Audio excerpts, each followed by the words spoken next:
अभी माननीय मंत्री जी ने कहा कि 46 जनता से जो विहीन गांव, एक तरफ से आप कह रहे हैं कि जन विहीन गांव, दूसरी तरफ आप बड़े जोर शोर से, बड़े ध्वनि मत से कहते हैं कि वायलेंट विलेज।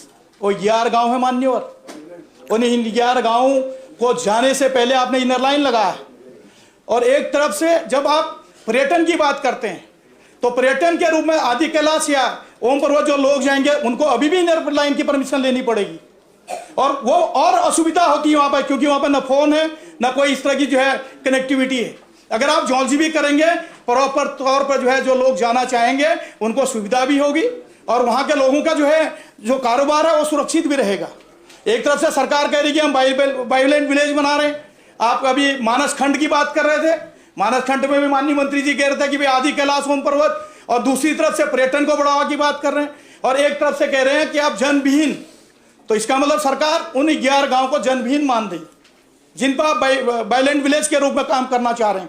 केंद्र सरकार का जो है धन्यवाद भी कर रहे हैं। हम ये नहीं कह रहे कि आपके हाथ में उस इनर लाइन को हटाना है, हम ये कह रहे हैं कि राज्य सरकार एक जो है प्रस्ताव बना के केंद्र सरकार को दे, और प्रस्ताव वहां के क्षेत्र के हित के लोगों के हितों पर ध्यान में रखते हुए बनाए, ताकि केंद्र सरकार उसमें निर्णय ले। जिस तरह वायलेंट विलेज में आज धन मिल रहा है, उसी तरह जो है इनर लाइन हमारे जौनजीबी में कर दिया जाए। उधर मुंशियारी क्षेत्र का जो है हमारा, जहाँ पे ये लाखुली भेल जो क्षेत्र है वहां पर ना कोई कनेक्टिविटी है ना कुछ है। अगर पर्यटक जाते हैं तो कभी कभी वहां पर सेना रोक देती है, कहते हैं भैया आपके पास इनर लाइन की जो है इसमें सही नहीं दिख रहा है। अगर ये नापर में होगा तो सीधे तौर पे मुंशियारी का जो हमारा एसडीएम है या वहाँ का जो थाना है वो उनका वेरिफिकेशन भी करेगा, और उनको जो है एक जांच के तहत उस क्षेत्र में जो है उनका प्रवेश होगा। इसलिए मैं सरकार का ध्यान आकर्षण करना चाह रहा हूँ। और माननीय मंत्री जी आप इस शब्द को वापिस लें कि जनविहीन गाँव वो जनविहीन गाँव नहीं है।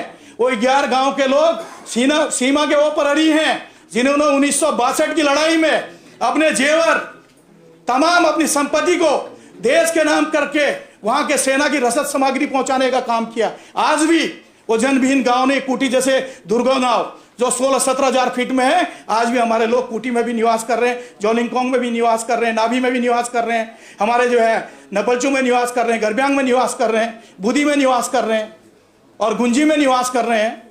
तो निश्चित तौर पर कहीं ना कहीं सरकार को यह गलतफहमी कि वो जनविहीन गांव है, ये जनविहीन गांव नहीं है। वहाँ 12 महीने वहाँ के लोग वहाँ पर रहते कठिन जो है परिश्रम करते हैं, जिससे केवल सेना ही उस सीमा को सुरक्षित नहीं कर रही बल्कि वहाँ पर निवास करने वाले हमारी मातृशक्ति हमारे लोग उस सीमा को सुरक्षित कर रहे हैं। उसी तरह हमारे दारमा के 14 गाँव हैं, दारमा घाटी में, उन 14 गाँव के लोग भी वो जनविहीन नहीं है। आज आप देख रहे हैं कि हमारे जो है फिल्म स्टार वहाँ पर शूटिंग कर रहे हैं दारमा में। कल ही मैं हेमंत पांडे जी का एक पोस्ट देख रहा था, उन्होंने वहाँ की एक वीडियो डाली हुई है। इसी तरह हमारे 14 के गाँव अपनी बात को समाप्त करिए। माननीय अध्यक्ष जी, मैं आपका संरक्षण चाहता हूं। माननीय मंत्री जी ने कहा जनविहीन गांव, आखिर मंत्री जी क्या कहना चाह रहे हैं जनविहीन गांव करके?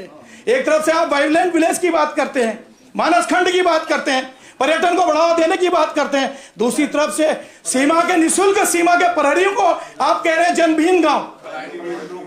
और पलायन रोकने की तो कहिए मत, एक वही क्षेत्र है धारचूला मुंशियारी जहां से पलायन रुका हुआ है। तो इसलिए मैं माननीय मंत्री जी से निवेदन करूंगा कि आप बड़ा दिल दिखाएं और राज्य सरकार से एक ऐसा प्रस्ताव भेज दें कि भारत सरकार भी इसमें ध्यान दे और इसको जो है इसको इनर लाइन को वहां पर स्थापित करे।